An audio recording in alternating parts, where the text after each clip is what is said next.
It's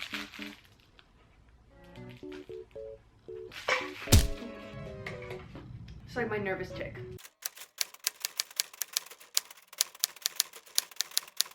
Hello everyone! Welcome back to my channel. Hello everyone, welcome to or back to my channel. If you are new here, hello. Let me take a deep breath. My God. My name is Christina, and if you are not new here, welcome back. Oh. I love you. So today is going to be kind of like all the books I've accumulated recently, and I just went to the library as well. I got a library card. I just have so many books that I want to read. I wish my forehead was like a VHS player, and these books I could just like, you know, I could just, because I want to read like 7 books at once. Hello, how may I be of service? Let's get on into the video. Some of these books I have talked about prior. That is because I did originally film this video. I was chasing him. And then I did talk about a few of these books in my wrap up, and I think a few on my TBR. But we're just gonna,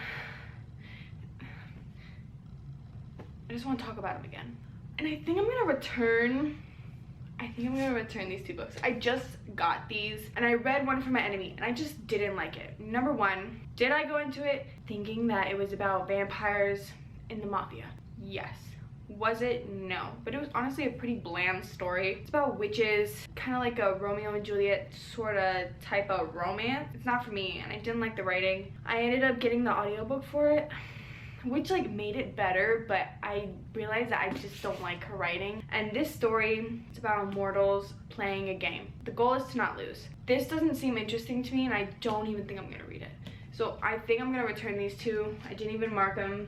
Recently got Payback's a Witch. I wanted to read witch-themed books for a week because it's spooky season. It is spooky season.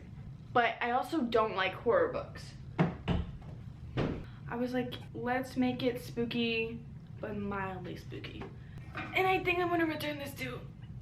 Only because I don't think I'm gonna read it. I don't think I'm gonna read it. She's getting revenge on her ex. She's pairing up with this witch, but she ends up kind of falling in love with the witch that is helping her get revenge on her ex. Maybe I'll keep it. I'll keep it. I'll read it.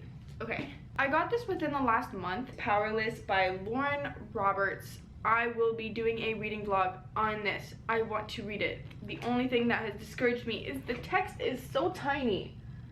It's so tiny. That's what she said. But I hear it's an amazing, like, slow burn, yearning YA romance. Honestly, it has a really good plot as well, in my personal opinion. I love anything that has to do with like the Hunger Games kind of concept. Our main girl, Payton, is posing as an elite, so someone who has powers, and she's posing as a psychic. She saves one of the princes of Ilya, and then she ends up being thrown into this competition with a bunch of elites, a bunch of people who have powers, and she doesn't have any powers, and she's also falling for the prince. I always love that trope. Kind of like they're not supposed to be together. Oh, it's called Purging Trials. Oh, that concept kind of scares me. I fear like the purge will actually come true one day, and I just don't know what I would do. I just want to protect my dog. Then I also got Defy the Night. I talked about this in my TBR because I really want to read this. Way back when I had book talk, someone raved about this book and they said it was so good. I'm not too sure what this is about. A daring outlaw, a desperate prince, and a dangerous flirtation. I love the trope, and I think the prince is trying to get rid of the king. I could be so wrong, but I'm curious.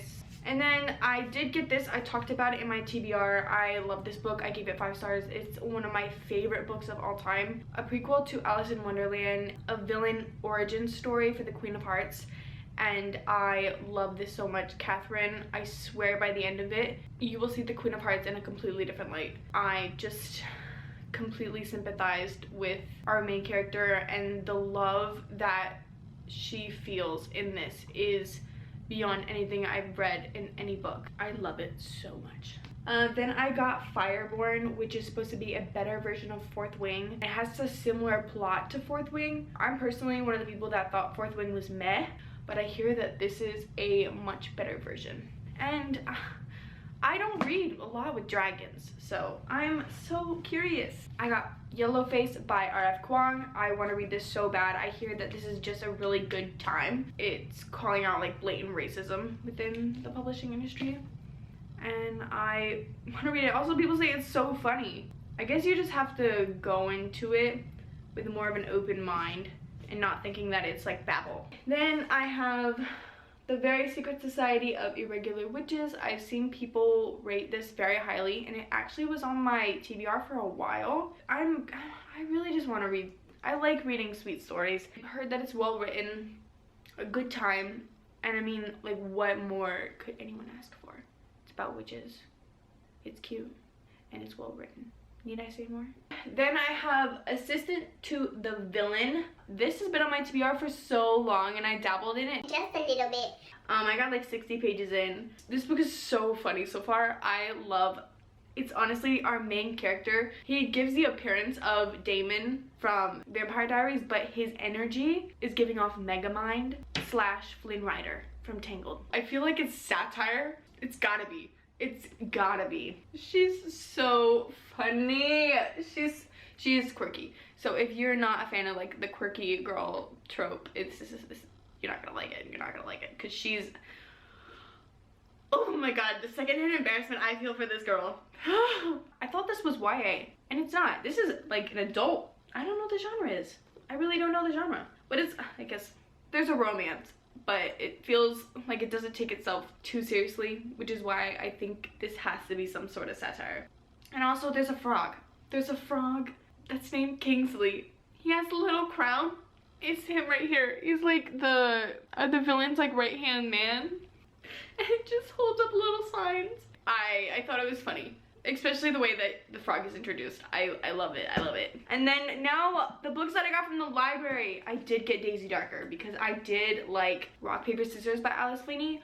His and hers was messed up. But this one seems fun. There's an old lady. It's her 80th birthday, and they're on this kind of like remote island, and the lights go out. Granny's dead, and they're like, "Who killed Granny?" And I think it was like supposed to be like a murder mystery party, kind of like Knives Out. It has that type of vibe. And honestly, at the very beginning, it does say like it's from her agent, and the author was dead. And so I was like, oh my god, wait, pause. Is Alice Feeney dead? But apparently it's alluding to something that I have absolutely no idea what it's alluding to. Oh my god, this girl was so nice.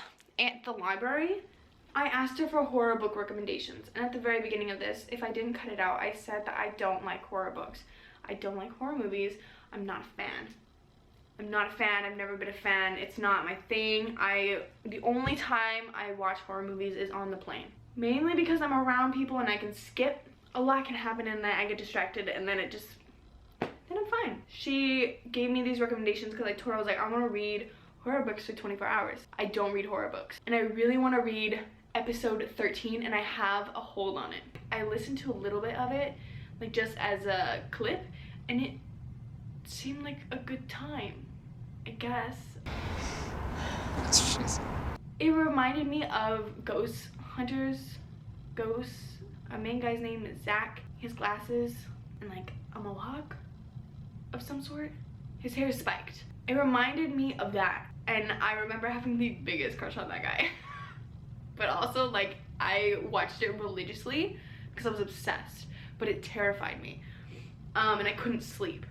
Like, I genuinely like would go over to my mom's room and I'd be like, Can I come in? okay. But this one it's so short also. She was like, and it's short, and I was like, say less, give it to me. It is a horror book about mermaids. Horror book about mermaids. I love that concept.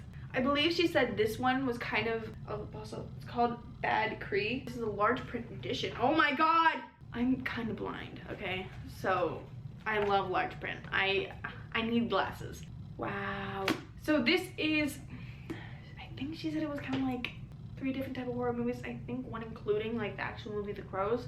But it's dealing with like Native American land, I believe. Yeah, traveling to her rural hometown in Alberta, she finds her family still steeped in the same grief she ran away to escape. They welcome her back, but the shaky reunion only seems to intensify her dreams. What really happened that night at the lake, and what did it have to do with Sabrina's death? Only a bad creed would put their family at risk. But what if whatever has been calling Mackenzie home was already inside? And it has to do with like her dreams, I remember her telling me, and this was like the first book that she recommended. She was like, you gotta read this. And I was like, oh my god, say less. Okay, then the last 2 books. My Heart is a Chainsaw, I believe. She's a horror movie junkie. And by that I mean she studies horror. She's put in a horror movie scenario. And so she's kind of like able to beat everyone. I believe it's sort of like Saw. But because she knows the ropes, she survives. That is what I was told. I do not know if that is a spoiler. And then this is super random. One of the book clubs that I joined a romance one, and it was kind of like an all-rounder. And this one is called Mouse. I do have to read this because, I mean, I'm in a book club. Mouse is a haunting tale within a tale. Survival is woven in the author's account of his tortured relationship with his aging father. Oh, against the backdrop of guilt brought by survival, they stage a normal life with small arguments and unhappy visits. So yeah, those are all the books that I've accumulated. They're all over the place now. I hope that you enjoyed today's video. I hope you found it entertaining. And if you saw anything that you'd like for me to do a reading vlog on, please comment down below. I love doing reading vlogs. It is my specialty. And I hope to see you in my next video. I hope you have a great day or night wherever you are. And I will see you soon.